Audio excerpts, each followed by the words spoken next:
Selamat datang kami ucapkan kepada yang terhormat Kepala SD Negeri 1 Gelang Ibu Komariati SPD, yang saya hormati narasumber diseminasi budaya positif SDN 1 Gelang, yang saya hormati Bapak Ibu guru tamu undangan, dalam keadaan sehat walafiat pada hari Selasa 11 Juni 2024 dalam acara diseminasi budaya positif dan visi guru penggerak. Sholawat serta salam senantiasa tercurah kepada junjungan kita Nabi Agung Muhammad SAW, yang kita nantikan syafaatnya di hari akhir kelak. Hadirin yang saya hormati, sebelum kita menuju acara pada pagi hari ini, marilah kita buka acara hari ini dengan bacaan basmalah bersama. Mari saya hentarkan. Bismillahirrahmanirrahim.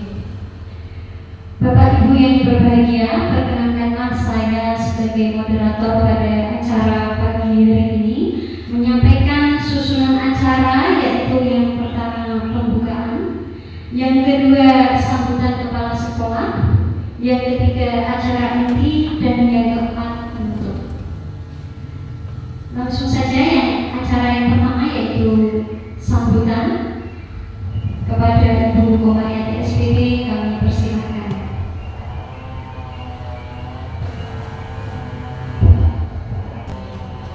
Assalamualaikum warahmatullahi wabarakatuh. Alhamdulillah.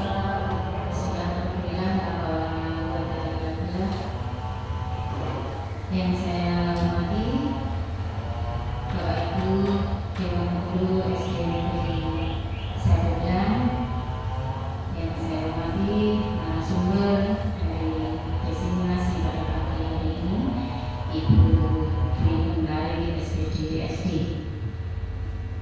Bapak Ibu yang saya hormati, marilah pada pagi hari ini tidak henti-hentinya kita mengucapkan bersyukur kepada Allah Subhanahu wa Ta'ala, yang pada pagi menjelang siang hari ini kita dapat melaksanakan dan membantu tugas yang diberikan kita dalam acara diseminasi dalam tugas bagi JGP pada modul 1 BM 4. Yang kedua, salam beserta salam semoga tetap bersyukur kepada Nabi Agung Muhammad Rasulullah SAW. Semoga kita termasuk yang akan mendapat syafaatnya kelak. Bapak Ibu yang saya hormati, pada pagi hari ini kita semua hadir dalam satu ruangan ini dalam melaksanakan tugas dari Ibu Dwi Mentari sebagai JGP dalam pelaksanaan diseminasi aksi nyata yang sangat baik. Terima kasih. Bila taufiq wal hidayah. Assalamualaikum warahmatullahi wabarakatuh.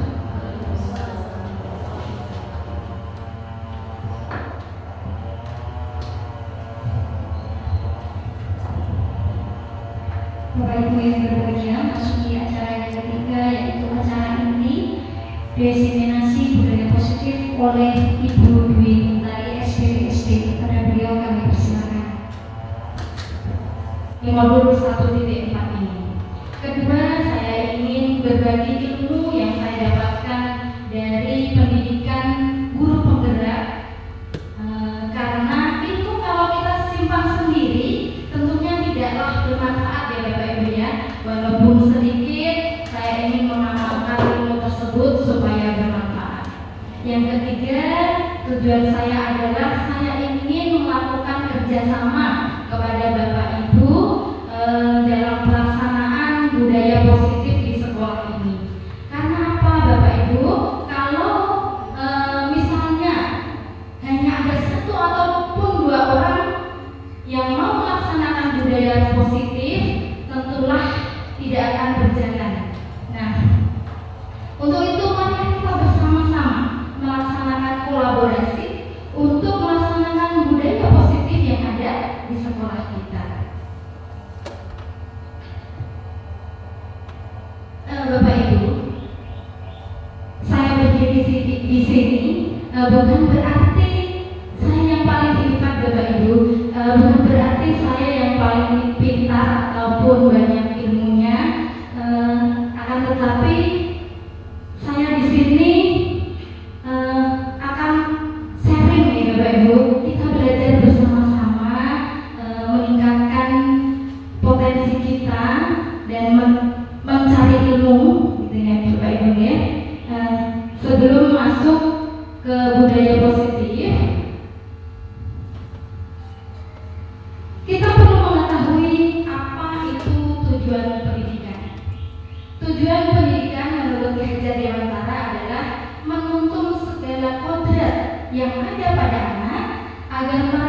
dapat mencapai keselamatan dan kebahagiaan setinggi-tingginya, baik sebagai manusia maupun sebagai anggota masyarakat. Oleh karena itu, pendidik hanya dapat menuntun, sekali lagi, pendidik hanya dapat menuntun tumbuh atau hidupnya kekuatan kodrat yang ada pada anak agar dapat memperbaiki lakunya, bukan dasarnya, dan bisa berkembang, bisa tumbuh sesuai dengan kodrat anak tersebut. Jadi Bapak Ibu, untuk mencapai tujuan pendidikan di sekolah ini, salah satunya adalah melaksanakan budaya positif. Di sini ada kata-kata menuntun, ya, menuntun. Apa sih arti dari kata menuntun di sini, Bapak Ibu? Menuntun artinya, kalau kita mengarahkan, mendidik siswa, menuntun itu artinya apa? Membimbing, membimbing, mengarahkan, terus membawa para peserta didik kita untuk tumbuh dan berkembang sesuai dengan kodratnya. Karena pada dasarnya anak itu sudah memiliki bakat masing-masing. Anak itu sudah mempunyai jalan hidupnya masing-masing. Setiap anak mempunyai cita-cita yang berbeda. Maka untuk itu tugas kita sebagai guru adalah menuntun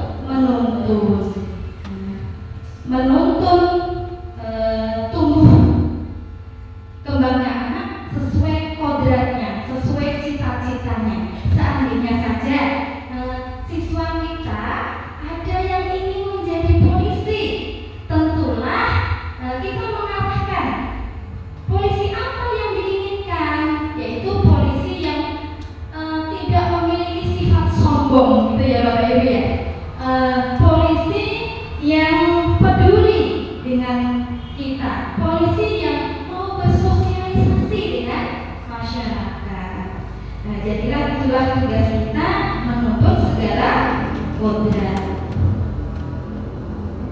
Juga sesuai filosofi Ki Hajar Dewantara, yaitu yang terkenal dengan semboyan apa Bapak Ibu?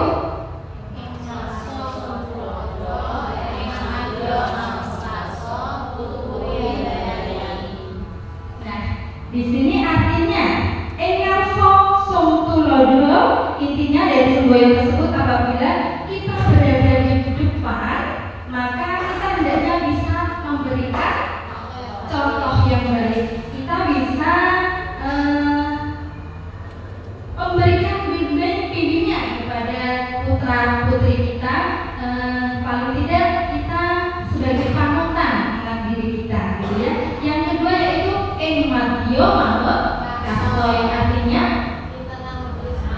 di tengah memberikan semangat atau di tengah memberikan inisiatif untuk para siswanya untuk menorehkan sebuah karya. Nah, jadi tugas kita tidak hanya mengasah intelektualnya saja Bapak Ibu, kita juga perlu mengarahkan siswa untuk menghasilkan suatu karya yang nantinya akan bermanfaat di masyarakat. Tuturi handayani artinya, iya, kalau kita berada di belakang, tentulah kita harus bisa memberikan dukungan, bimbingan, ya, kepada seluruh siswa ketika siswa itu kurang memiliki semangat untuk belajar, ketika siswa itu mengalami kesulitan dalam belajar. Nah, tugas kita adalah membimbing, mengarahkan, mendorong akal didik kita, memberikan semangat kepada putra putri kita. Semoga kita bisa menjadi guru yang menjadi suri tauladan bagi anak-anak. Dan guru yang baik adalah guru yang bisa memberikan ruang seluas-luasnya, gitu Bapak Ibu ya. Ruang untuk apa? Untuk menggali potensi diri yang ada pada anak sesuai dengan kemampuan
Oh, salin. Nah, terima kasih Bu Tias. Itulah 5S. Itu sudah kita laksanakan setiap pagi, ya Bapak Ibu ya. Kita menyambut siswa untuk datang ke sekolah kita menyambut di gerbang sekolah, ya. Dengan sambutan 6S. Kita memberikan senyuman kepada anak didik kita, menyapa, memberikan salim, ya, dengan salam, salim dan sopan santun, sehingga peserta didik kita datang ke sekolah dengan penuh semangat, merasa disambut, dihargai, kedatangannya diharapkan oleh guru-gurunya. Akhirnya selain itu kita juga melaksanakan apa Bapak Ibu, kalau kita setiap pagi melaksanakan berdoa bersama, apalagi berdoa bersama, membaca Asmaul Husna. Setelah itu dilanjutkan dengan menyanyikan lagu wajib nasional. Tidak hanya itu, kita juga melaksanakan doa sebelum dan sesudah pelajaran, juga melaksanakan peringatan hari-hari besar nasional maupun hari besar agama. Nah, tujuannya adalah membentuk karakter siswa sesuai dengan profil pelajar Pancasila, yaitu pertama apa Bapak Ibu? Beriman dan bertakwa pada Tuhan Yang Maha Esa. Nah, untuk lebih semangat, mari kita nyanyikan profil pelajar Pancasila. Coba Bapak Ibu bisa ya? Nah, mari kita nyanyikan bersama-sama profil pelajar Pancasila. 1, 2, 3. Pelajar Pancasila beriman dan bertakwa pada Tuhan Yang Esa dan berakhlak mulia, berkebinekaan global, gotong royong mandiri, kreatif dan bernalar kritis. Terima kasih luar biasa Bapak Ibu semuanya. Itulah kita sebagai guru mendidik karakter siswa sesuai dengan profil pelajar Pancasila. Nah, di sini ada konsep utama budaya positif. Di sini ada 7 Bapak Ibu. Kalau saya kemarin sebagai CGP, 7 materi ini saya laksanakan atau saya pelajari 7 minggu. Tapi untuk kali ini saya akan menyampaikan kepada Bapak Ibu 1 jam saja. Nah, karena hanya satu jam, di sini saya akan memaparkan hanya poin-poinnya saja ya Bapak Ibu. Nanti setelah itu kita laksanakan bersama-sama tentang budaya positif. Yang penting prakteknya gitu ya Bapak Ibu ya. Posisi kontrol seorang guru. Yang ke-6 keyakinan kelas. Yang ke-7 yaitu segitiga restitusi. Nah, itu tadi 7 materi yang akan kita laksanakan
Nah, kita lanjut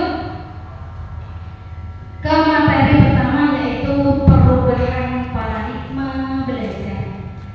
Dalam membangun budaya positif, tentulah sekolah dapat menyediakan lingkungan yang positif, aman, nyaman, agar siswa mampu berpikir kritis, bertindak, dan menciptakan dengan merdeka, mandiri, serta bertanggung jawab. Jadilah ini yang diharapkan pendidikan atau perubahan pembelajaran yang ada di sekolah kita, yaitu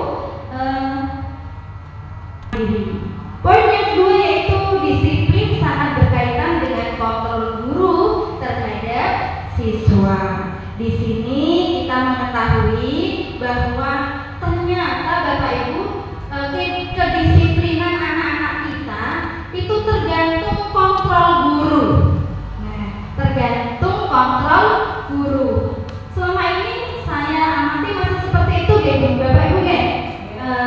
Tergantung gimana guru ini mengontrolnya, bukan dari kesadaran diri sendiri. Nah, di sini untuk mengetahui posisi kontrol, nah, kita akan mencoba sebuah permainan, sebuah permainan yang dinamakan cobalah buka. Nah, di sini Bapak Ibu secara berpasang-pasangan, nah, dua orang berpasangan, yang satu menjadi A dan seorang lagi menjadi B. Tugas A ini adalah menggenggam tangannya, seolah-olah dalam genggaman tangannya ini ada sesuatu yang berharga yang patut kita jaga. Ada sebuah rahasia. Rahasia ini tidak boleh ada orang yang tahu. Maka kita harus memegangnya erat-erat. Terus yang B, tugasnya adalah mencoba dengan segala cara membujuknya, merayunya, agar si B ini mau membuka genggaman tangan tersebut. Nah, dengan cara apa ya si B ini mencoba cara membuka ini? Cara mengiming-imingi dengan sebuah hadiah. Bisa juga ya Bapak Ibu ya, mengiming-imingi hadiah. Terus kalau itu tidak berhasil, bisa saja pilihan terakhir menghardiknya, memarahinya. Nah, yang penting ini bisa terbuka. Nah, posisi kontrol. Nah, seandainya Bapak Ibu sebagai A, apa yang Bapak Ibu lakukan? Nah, tetap kekeh ataukah membukanya? Nah, bisa menjawab Bapak Ibu? Siapa yang berani menjawab? Nah, Ibu Nani.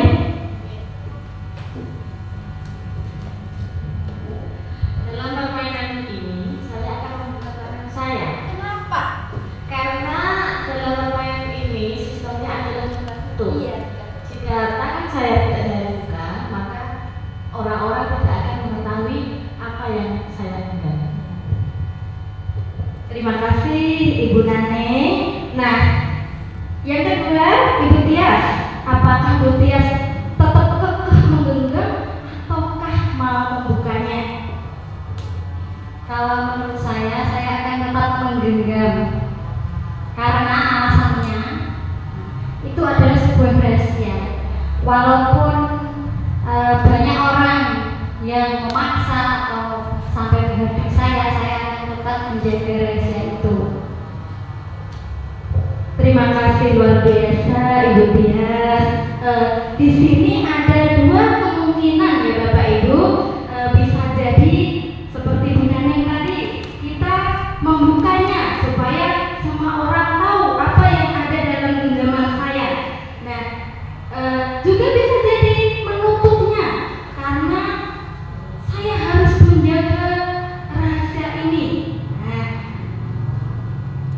itu yang namanya posisi kontrol yang bisa mengontrol diri kita. Siapa Bapak Ibu? Diri kita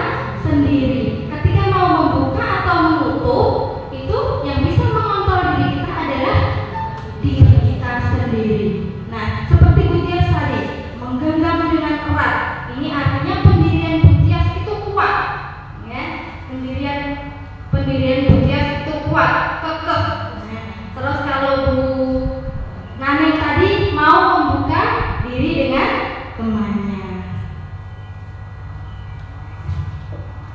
Itulah yang selama ini kita lakukan kepada anak didik kita. Dan terkadang kita memaksa, memaksa supaya anak didik kita itu mengikuti kita. Betul begitu Bapak Ibu? Atau kita yang membimbing anak kita atau mengatakan anak kita yang istilahnya anut apa yang diinginkan siswa. Yang kita lakukan selama ini apa Bu?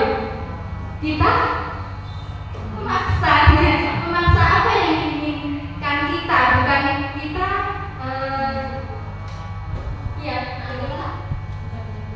bukan mengikuti, ya betul sekali, bukan mengikuti apa yang diinginkan siswa. Nah, di sini saya akan memaparkan materi yang kedua, yaitu tentang miskonsepsi tentang teori kontrol, perubahan paradigma teori kontrol atau yang disebut ilusi, halusinasi, ilusi kontrol dari William Glasser. Yang pertama yaitu ilusi guru mengontrol siswa. Di sini sebenarnya anak-anak itu tidak mau membuka dirinya. Tadi seperti Bu Tias tadi, anak-anak itu tidak mau membuka diri untuk patuh, untuk disiplin. Nah, tetapi kita paksa dengan cara seperti yang kita lakukan sehari-hari ya. Kalau adik-adik TK, ayo duduk rapi, pandangannya ke arah Bu Guru. Nah, itu namanya memaksa. Guru mengontrol murid. Nah, padahal anak-anak itu belum tentu dia mau membuka diri, tetapi harus mengikuti apa yang Bu Guru inginkan. Anak-anak, diam dulu ya. Coba lihat di papan tulis. Ibu Guru sedang menerangkan. Nah, dipaksa untuk mengikuti pelajaran yang kita ajarkan. Nah, selesai kita menjelaskan materi, apakah anak-anak itu paham dengan materi yang kita ajarkan? Belum tentu. Nah, kalau anak-anak yang mau membuka diri, mau kita kontrol, dia akan mengikuti arahan kita, dan dia paham akan materi. Kalau anak-anak itu tidak mau membuka diri, belum tentu anak itu paham dengan materi yang kita jelaskan. Jadi posisi kontrol berada pada diri pribadi masing-masing. Yang kedua, ilusi bahwa semua penguatan positif efektif dan bermanfaat. Nah, di sini kita selalu menguatkan anak-anak didik kita. Seperti, nah, belajar yang sungguh-sungguh ya. Besok hari Senin itu kita memasuki ulangan tes semester untuk kenaikan kelas. Nah, kalau anak-anak tidak belajar, bisa jadi anak-anak nanti tertinggal di kelas. Nah, itu memberikan penguatan positif, juga bermanfaat. Tapi belum tentu ya, penguatan positif itu mampu menguatkan karakter anak atau bermanfaat bagi anak. Walaupun tujuan kita adalah menguatkan positif itu efektif, bermanfaat, tapi belum tentu itu dapat diterima oleh anak. Kembali lagi ke posisi kontrol, yang membuka diri adalah diri sendiri. Yang keempat adalah yang ketiga, ilusi bahwa kritik dan membuat orang merasa bersalah dapat menguatkan karakter. Ini yang saya lakukan kepada anak-anak saya di rumah dan juga anak-anak saya di sekolah. sekolah, membuat orang merasa bersalah. Kamu itu tidak kasihan dengan orang tuamu ya nak? Orang tuamu itu sudah banting tulang, kerja keras untuk bekerja mencari uang supaya kamu dapat sekolah. Tapi kamu di sekolah tidak belajar dengan baik, sehingga anak ini merasa bersalah. Ya Bapak Ibu, bahkan justru kalau anak itu menangis, kita merasa menang, ya. Kita merasa senang sekali, sudah membuat mereka merasa bersalah. Itu dapat dibenarkan atau tidak, Bapak Ibu? Tidak ya, karena itu kurang efektif.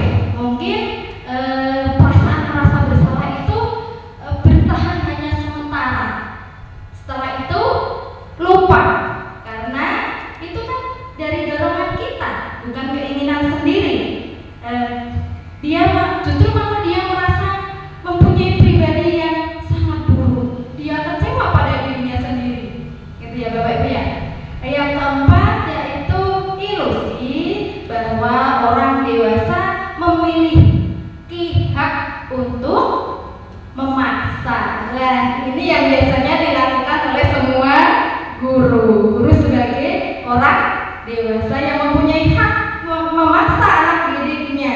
Contoh kecil yang sering kita alami di kelas, dua orang siswa sedang bertengkar. Nah, yang satu nangis, yang satu masih pingin ini memukul. Nah, karena guru ingin ini cepat selesai, nah langsung, ayo, tanpa mengetahui permasalahannya, ayo kamu minta maaf kepada Elsa. Kenapa Elsa sampai menangis? Yang dibela pasti ya menangis, tanpa tahu permasalahan itu yang salah siapa. Nah, ini kita orang dewasa memiliki hak untuk memaksa. Coba minta maaf, kenapa sampai Elsa ini nangis? Nah, terus anak itu mau mengikuti arahan kita. Nah, mau mengikuti arahan, padahal dalam hatinya, aku tidak bersalah kok. Nah, ini kesenggunduk ya. Nah, aku tidak bersalah Bu. Kenapa Bu Guru sudah menyuruh saya untuk minta maaf, padahal ini kan belum diselesaikan. Nah, ini bahwa contoh orang dewasa memiliki hak untuk memaksa. Nah, inilah sebuah ilusi kontrol dari Dr. William. Jadi kalau kita sebagai orang dewasa atau sebagai seorang guru selalu mengontrol anak-anak didik kita atau peserta didik kita di sekolah.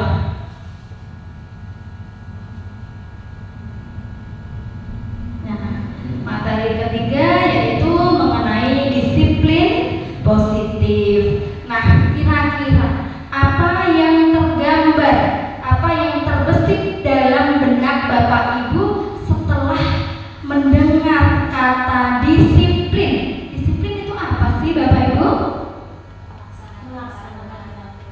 Melaksanakan peraturan. Ya, betul sekali Bu Norma. Apalagi tanggung jawab, sebagai bentuk tanggung jawab. Sifatnya memaksa, tidak keinginan kita sendiri. Dan biasanya kalau paksaan itu ada hukuman. Karena takut dihukum, akhirnya terpaksa melakukan disiplin.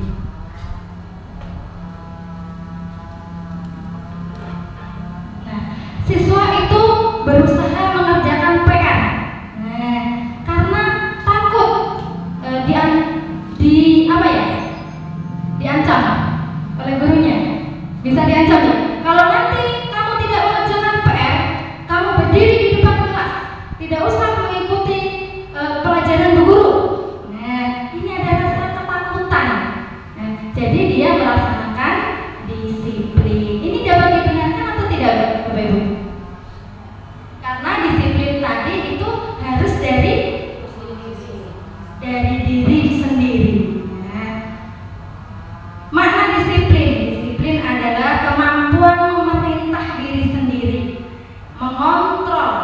menguasai dirinya untuk memilih tindakan yang mengacu pada nilai-nilai yang kita hargai dengan penuh tanggung jawab tanpa ada perintah orang lain, dan ini merupakan kesadaran diri sendiri.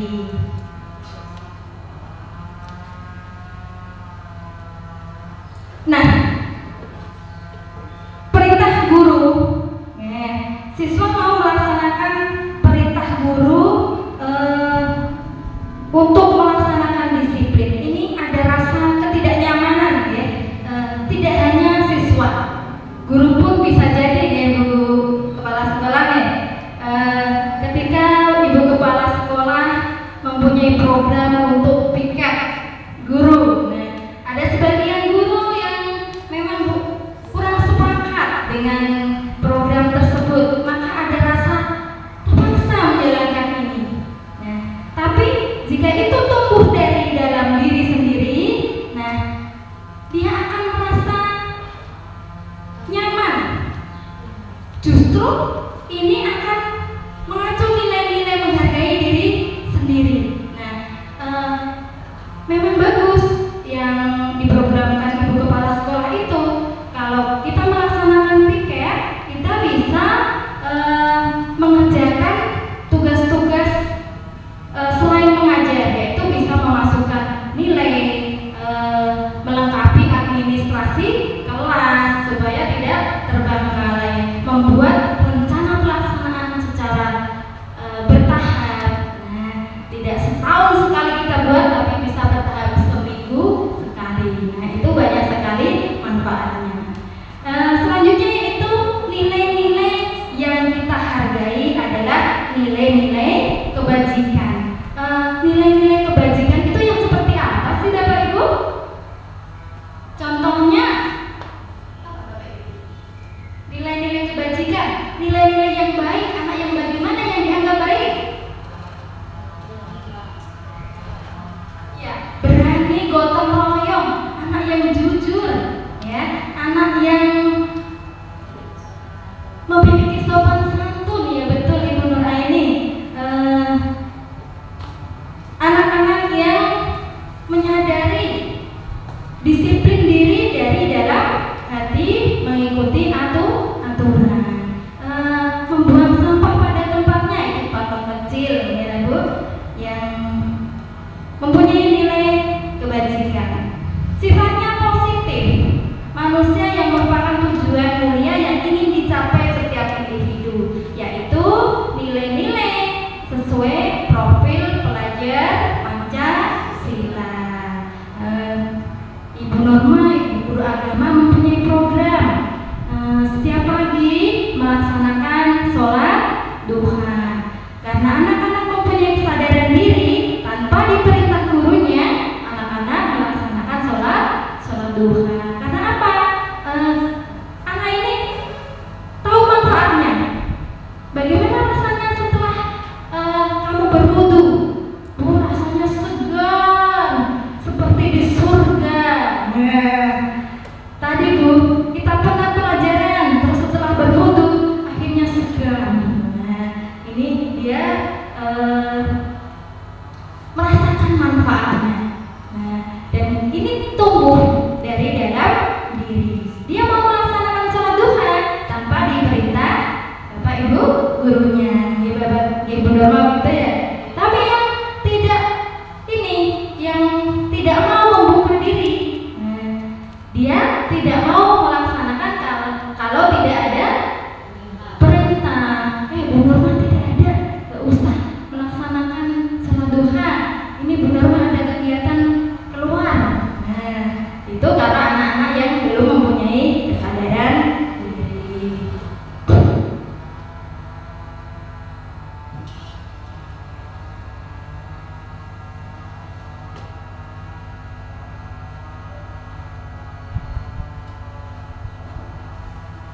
Nah, di rumah juga sebagai orang tua, ini Bu Tias ya, mungkin senang masukkan anak-anaknya ke sekolah yang mempunyai peraturan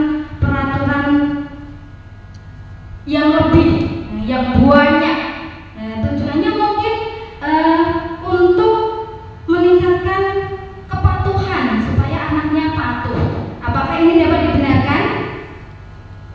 Tidak. Kalau memang walaupun disekolahkan yang bagus, punya aturan yang banyak, anak-anak punya kegiatan ini itu dan lain sebagainya, kalau itu bukan dorongan dari hatinya, justru anak itu akan memberontak, ya, justru akan memberontak. Ini kan keinginan ibuku, bukan keinginan saya. Seperti itu. Lanjut. Satu materi berikutnya yang keempat yaitu kebutuhan dasar manusia. Apa itu kebutuhan dasar manusia? Manusia itu semuanya memiliki kebutuhan, termasuk kebutuhan dasar, yaitu segala sesuatu yang kita lakukan untuk mendapatkan apa yang kita inginkan atau butuhkan, Bapak Ibu. Yang kita inginkan atau butuhkan. Kalau kebutuhan itu yang kita butuhkan, seluruh tindakan yang kita lakukan memiliki tujuan, dan semua usaha baik yang kita lakukan memiliki tujuan tertentu, dan semua usaha yang terbaik yang kita lakukan dalam rangka agar kebutuhan dasar kita terpenuhi.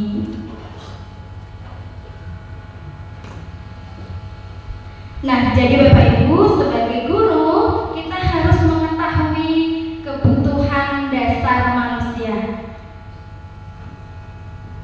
terutama kebutuhan dasar anak-anak didik kita. Nah, apa sih kebutuhan dasar anak-anak didik kita? Kebutuhan dasarnya ada 5, yaitu bertahan hidup. Ini biasanya berhubungan dengan kebutuhan fisik, ya Ibu ya, yaitu kebutuhan akan makanan, makan, minum, pakai. Bagaimana anak-anak itu bisa konsentrasi belajar kalau perutnya lapar? Bagaimana anak-anak itu bisa nyaman dalam belajar kalau pakaiannya kotor? Bagaimana anak-anak itu bisa bersekolah dengan nyaman, pergi sekolah dengan nyaman karena tempat tinggalnya itu kena banjir? Tentu keamanan dan kesehatan. Yang kedua adalah kebutuhan akan kasih sayang, kebutuhan akan merasa diterima, kebutuhan akan dipedulikan. Di sini biasanya anak-anak mencari perhatian, ya, seperti anak-anak kelas 2, ya Bu Eli. Ada anak yang memakai seragam baru, Bu Eli itu tidak peduli kepada siswa tersebut, maka anak itu bertanya, Bu Guru, saya pakai baju baru loh. Bu Eli harus memperhatikan ya, ini untuk memenuhi kebutuhan apa Bu Eli? Rasa dipedulikan. Yang ketiga yaitu kebutuhan kesenangan, yaitu kebutuhan pada dasar anak adalah bermain. Jadi anak-anak suka belajar dengan bermain.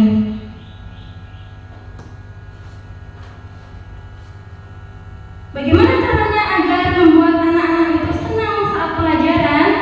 Nah, guru bisa mengajarkan dengan nyanyian, mengajarkan materi dengan nyanyian. Contoh saja kelas 5, ya benar ya, materi satuan panjang itu bisa dilaksanakan atau disampaikan melalui nyanyian. Naik satuan panjang, hati-hati sekali, kilometer, dekade, meter, senti, desi, dan mili. Kalau naik bagi 10, turun kali 10. Nah, itu secara tidak langsung siswa akan menghafal dengan nyanyian. Kalau disampaikan seperti ini, coba anak-anak hafalkan satuan panjang, kilometer, hektometer, dekameter. Nah, itu serasa bosan ya Bapak Ibu ya. Kalau disampaikan dengan nyanyian,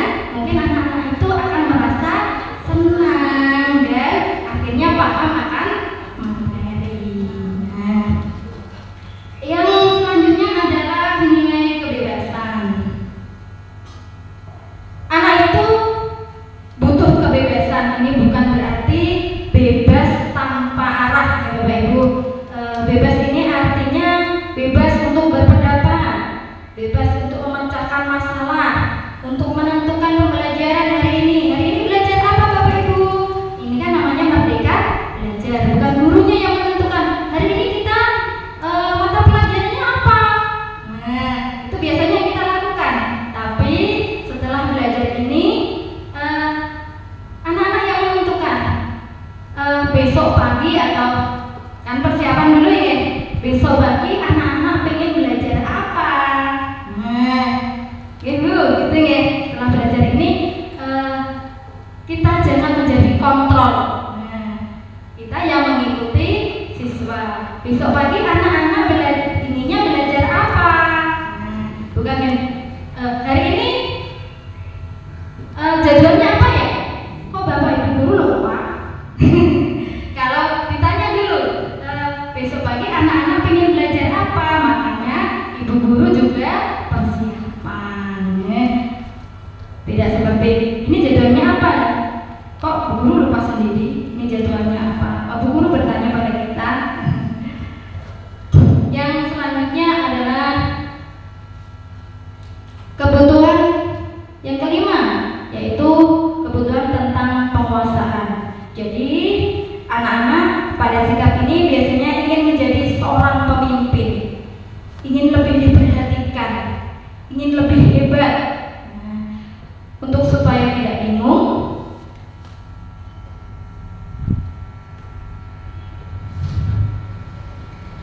mari kita sampaikan mengenai kebutuhan dasar anak ini dengan cerita. Ceritanya seperti ini Bapak Ibu. Bu Tias, guru kelas 6 di SD Permai, sedang bingung menghadapi ulah salah satu muridnya di kelas, bernama Agus.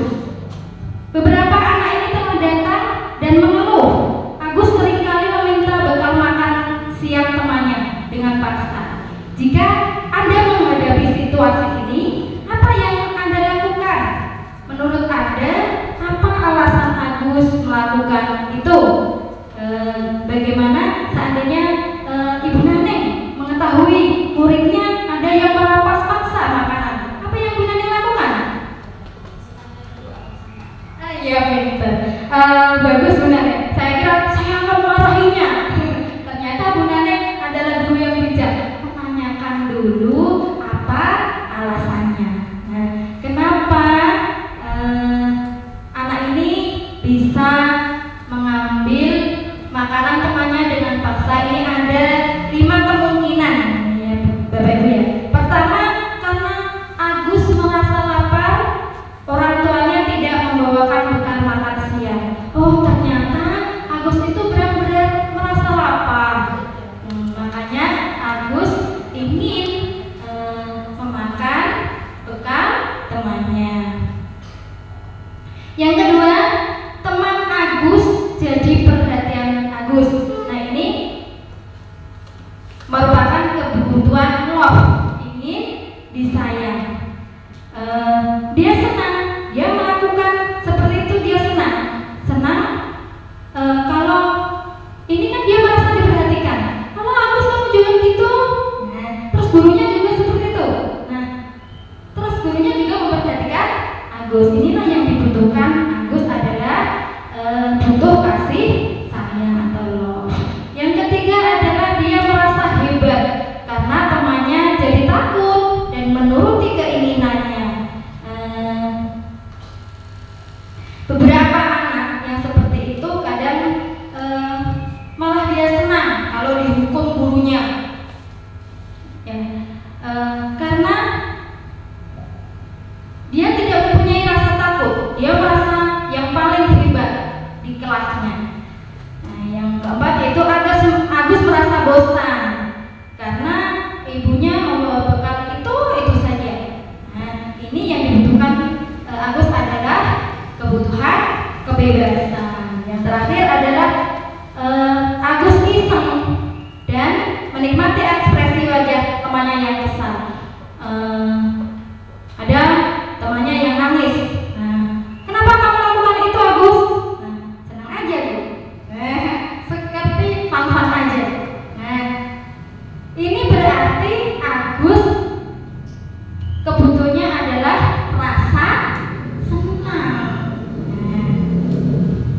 Jadi kita harus mengetahui kebutuhan dasar anak, barulah kita memberikan tindakan apa yang dibutuhkan anak sesuai kebutuhannya. Mungkin selama ini tidak ya Bu ya. Kalau saya sih kadang tidak. Kalau ada siswa seperti itu langsung saya marah-marahin. Nah, kenapa kamu Agus merampas ini bekal temannya? Itu hal yang tidak baik. Jangan lakukan lagi ya. Cepat segera minta maaf.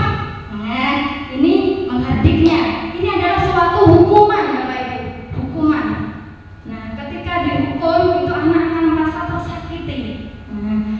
Yang guru yang baik adalah yang dilakukan Bu Naning tadi, menanyakan terlebih dahulu kenapa. Materi yang berikutnya adalah motivasi perilaku manusia. Di sini saya akan memberikan contoh motivasi seorang guru dulu. Misalnya, ibu kepala sekolah meminta kita, contohnya saja Bu Norma, untuk mengikuti pelatihan di luar sekolah, misal saja ke Jepara, ke kabupaten, dan di luar jam sekolah. Kira-kira Bu Norma mau nggak melaksanakannya? Mau aja Bu. Takut dimarahi, takut ibu kepala sekolah nanti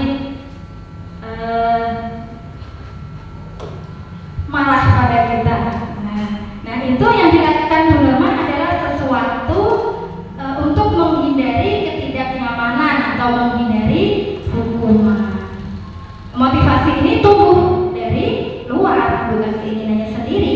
Yang kedua yaitu ingin mendapatkan imbalan kepada atau penghargaan dari orang tua. Nah itu Bu Norma, kamu mengikuti pelatihan itu bagus.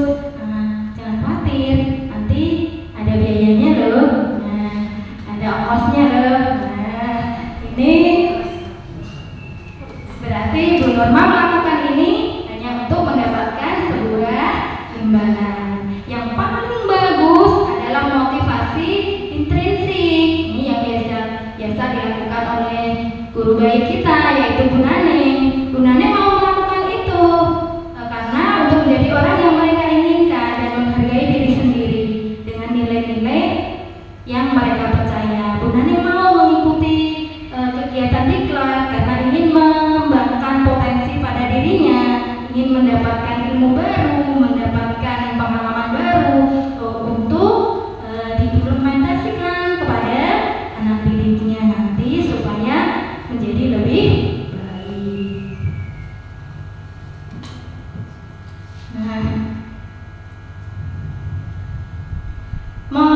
Ini materi yang berikutnya yaitu mengenai sanksi,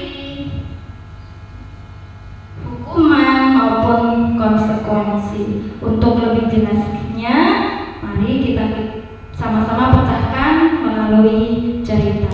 Iva kurang menguasai pelajaran matematika sehingga pada saat pelajaran tersebut berlangsung dia lebih banyak terdiam atau menggambar di buku pelajarannya. Ini juga ada di siswa kita.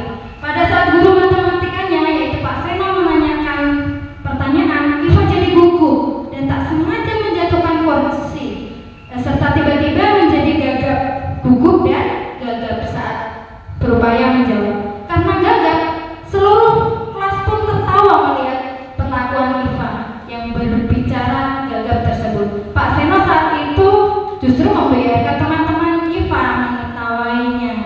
Nah, Iva menjadi malu dan malahan Pak Seno menyuruh Iva maju berdiri di depan kelas sambil menundukkan hidung. Ayo Iva, berdiri di depan kelas sambil ini pegang hidungmu. Suasana kelas pun menjadi ramai karena Iva berdiri dengan memegang hidung. Apakah Anda setuju dengan tindakan yang dilakukan Pak Seno? Setuju tidak? Tidak setuju, karena ini merupakan hukuman, konsekuensi atau sanksi menurut Bapak Ibu?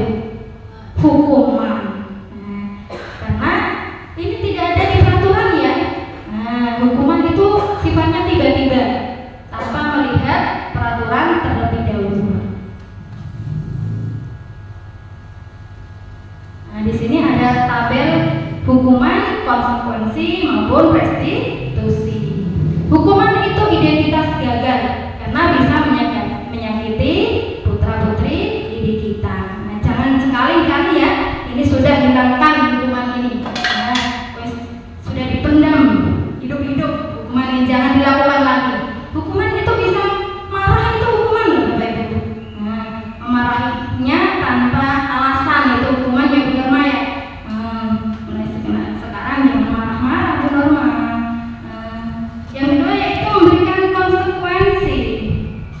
Nah, ini merupakan identitas yang sukses. Konsekuensi ini biasanya ada peraturan, mengacu pada peraturan, sudah menjadi kesepakatan. Yang terakhir yang paling bagus adalah restitusi, yaitu seperti Bu Naning tadi, tidak langsung menghukum ataupun memberikan konsekuensi, tapi menanyakan dulu permasalahannya. Nah, untuk lebih jelasnya, mari kita berlatih ini adalah sebagai hukuman atau restitusi. Lari mengelilingi lapangan basket, ini merupakan hukuman atau restitusi? Hukuman, karena sifatnya visi. Membersihkan coretan yang dibuatnya di meja. Oh iya, tidak terjebak ternyata. Ini adalah restitusi karena ini perbuatannya sendiri dan dia harus bertanggung jawab. Murid diminta untuk push up 15 kali karena tidak memakai masker di sekolah. Hukuman. Tidak ada hukumannya Ibu memakai masker dengan push up. Nah, ini merupakan hukuman. Menggantikan kertas tugas teman yang dicoret-coret. Ini hukuman atau restitusi? Betul sekali, restitusi. Berdiri dengan satu kaki di depan kelas ketika tidak menjawab pertanyaan. Hukuman.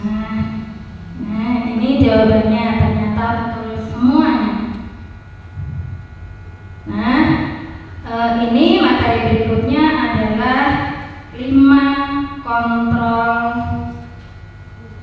posisi kontrol seorang guru. Nah, materi ini yang sangat saya sukai Bapak Ibu, karena di sini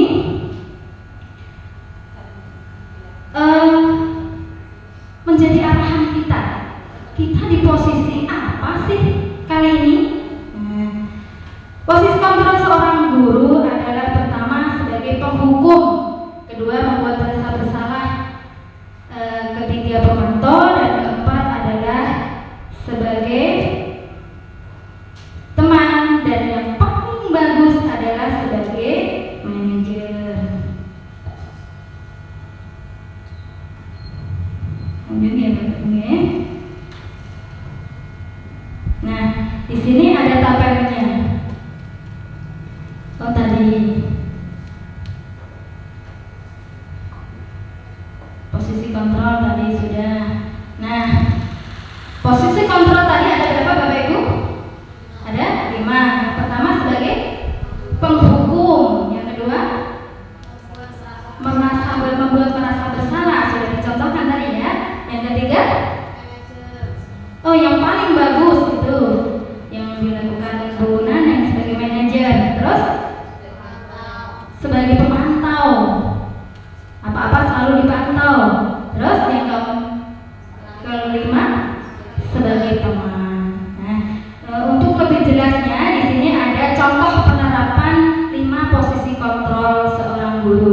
Contoh kasus, ada anak tidak memakai seragam lengkap saat upacara. Apa yang kita lakukan? Hormat bendera 1 jam. Ini merupakan posisi kita sebagai apa? Sebagai penghukum, Bapak Ibu.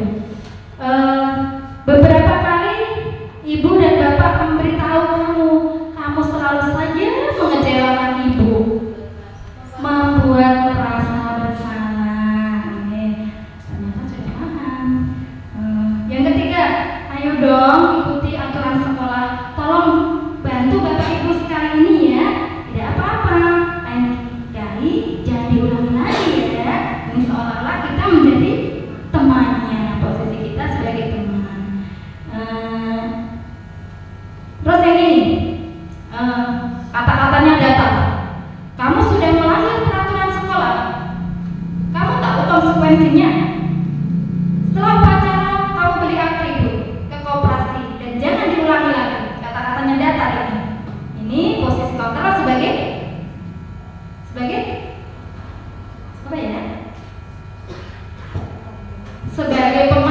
pemantau. Sebagai pemantau, apa-apa dipantau, apa-apa dipantau. Dan yang paling bagus adalah yang terakhir ini. Apakah kamu tahu kesalahanmu? Kira-kira bagaimana kamu memperbaiki kesalahanmu? Nah, posisi ini yang paling bagus adalah sebagai manajer, karena manajer itu tidak menyalahkan. Posisi manajer itu siswa itu diberi kebebasan untuk mencari solusi, memperbaiki dirinya, memperbaiki kesalahannya. Itu nih, ibu manajer itu biasanya ibu kepala sekolah, karena sudah dewasa pemikirannya ya.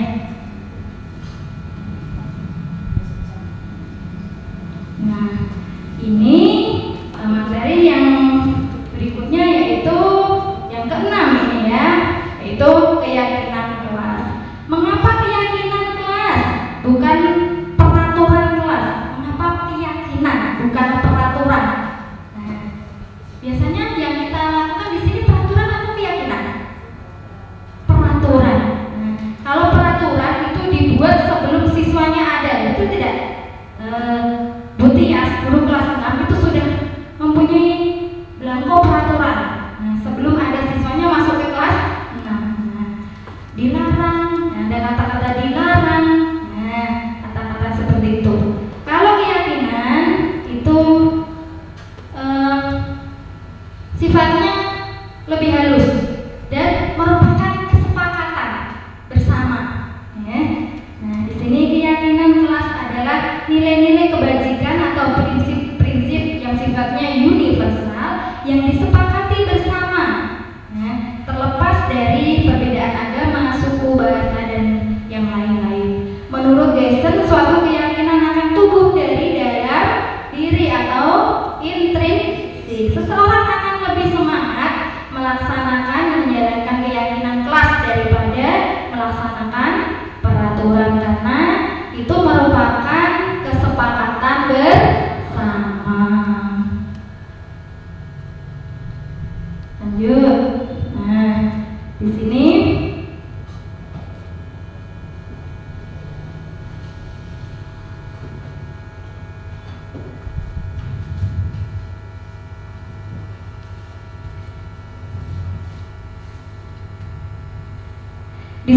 peraturan kelas timbul atau perubahan dari peraturan kelas, terus berubah menjadi keyakinan kelas.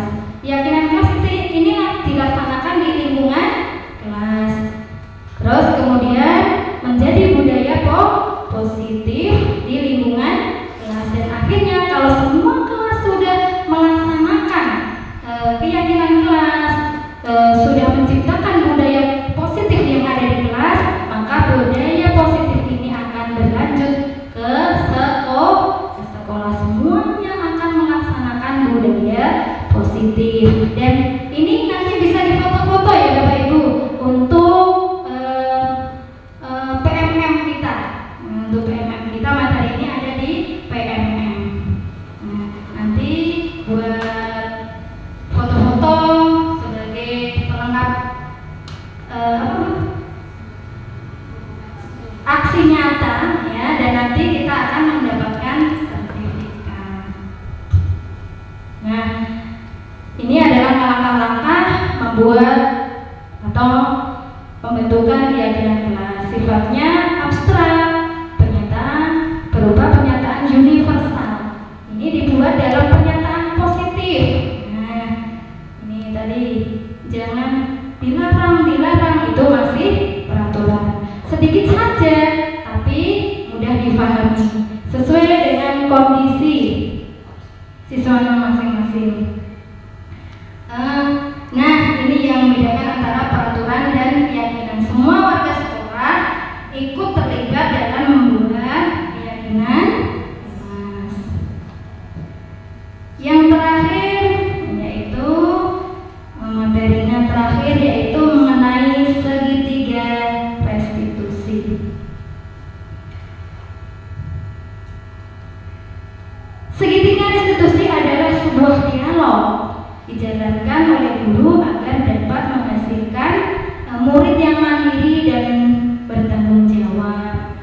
Segitiga restitusi ini untuk memecahkan permasalahan secara mandiri. Di sini ada 3 sisi yang dapat kita laksanakan adalah menstabilkan identitas. Di sini suatu kesalahan itu tidak langsung dihakimi. Anak-anak caranya dipanggil dulu, dipanggil terus diberikan motivasi, ditanya. Setiap orang itu pernah berbuat salah, belajar dari kesalahan. Terus yang kedua yaitu validasi tindakan. Kamu tentu punya alasan mengapa melakukan ini. Yang terakhir yaitu menanyakan keyakinan. Apakah yang kamu lakukan ini melanggar kesepakatan kelas kita? Kalau melanggar kesepakatan, bagaimana cara kita memperbaiki? Seperti itu. Jadi anak-anak ini mempunyai solusinya sendiri. Nah, di sini ada contoh-contohnya. Sisi menstabilkan identitas itu dengan cara apa sih? Ketika anak-anak berbuat salah, jangan langsung dihakimi di depan teman-temannya ya. Itu namanya sebuah hukuman. Tapi setelah kita tahu materi ini, anak-anak kita laksanakan dengan segitiga restitusi. Yaitu pertama menstabilkan identitas. Anak-anak dipanggil terus ditanya, tidak apa-apa, berbuat salah itu hal yang wajar. Sebagai manusia tidak ada yang sempurna. Bapak Ibu juga pernah melakukan kesalahan. Jadi anak-anak itu merasa tenang dulu. Bapak Ibu tidak mencari siapa yang salah, tapi Bapak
restitusi. Jadi seandainya ada siswa yang melaksanakan kesalahan, kita jangan langsung memarahinya ya.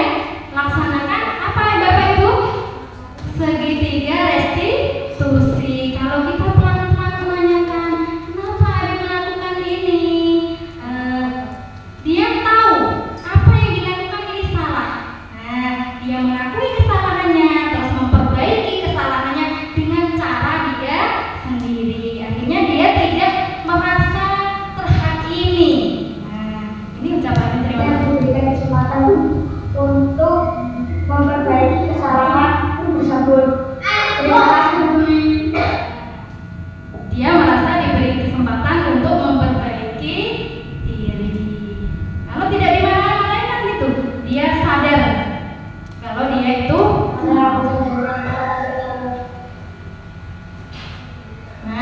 sebagai penutup. Harapan kita semoga sekolah kita dapat membangun suasana yang nyaman, hangat, sehingga sekolah kita menjadi rumah kedua bagi siswa.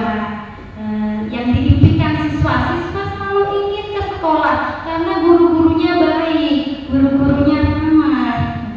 Kita sebagai guru semoga dapat menjadi teladan bagi siswa sesuai filosofi Ki Hajar Dewantara, yaitu Engarso Somtulodo Ing Madya Mangunkaso Tuturi Haryani.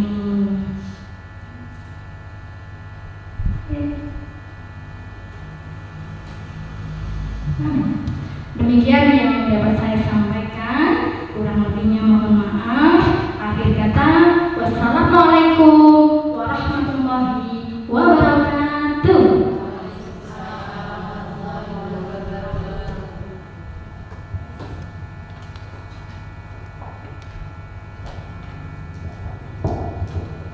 Terima kasih untuk Ibu Tari atas materinya yang sangat bagus, yang sangat semoga bermanfaat ya. Untuk selanjutnya yaitu sesi tanya jawab. Saya berikan kesempatan untuk 2 orang penanya saja. Monggo, siapa yang ingin bertanya? Terima kasih atas materi yang telah disampaikan Bu Dwi Gunari. Materinya sangat menarik sekali.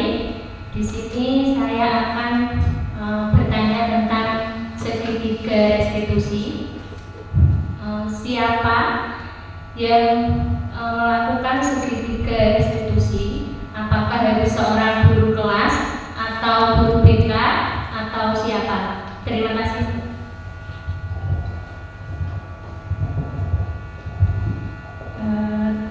Terima kasih ya Bu Nur Aini ya. Ini pertanyaan yang bagus sekali. Penasaran dengan segitiga restitusi ya Bapak Ibu ya. Karena di sini di sekolah kita kan belum, karena hal yang pertama kita kan tadi tidak boleh langsung marah-marah ya, harus memanggilnya terlebih dahulu. Nah biasanya kalau ada masalah dipanggil itu pasti masuknya ke guru BK. Nah di sini kan SD ya Bapak Ibu ya, tidak ada guru BK. Nah kalau permasalahannya itu masih dalam lingkup kelas, contoh saja tidak mengerjakan PR atau tidak mengerjakan piket, itu guru bisa membuat segitiga restitusi atau bisa menangani sendiri. Tapi kalau itu sudah terjadi di luar kelas, seandainya berkelahi kelas 4 dengan kelas 2, nah itu kita melaksanakan segitiga restitusi. Kalau di SMP itu masuk ke guru BK, tapi kalau di sini kita bisa berkolaborasi dengan ibu kepala sekolah.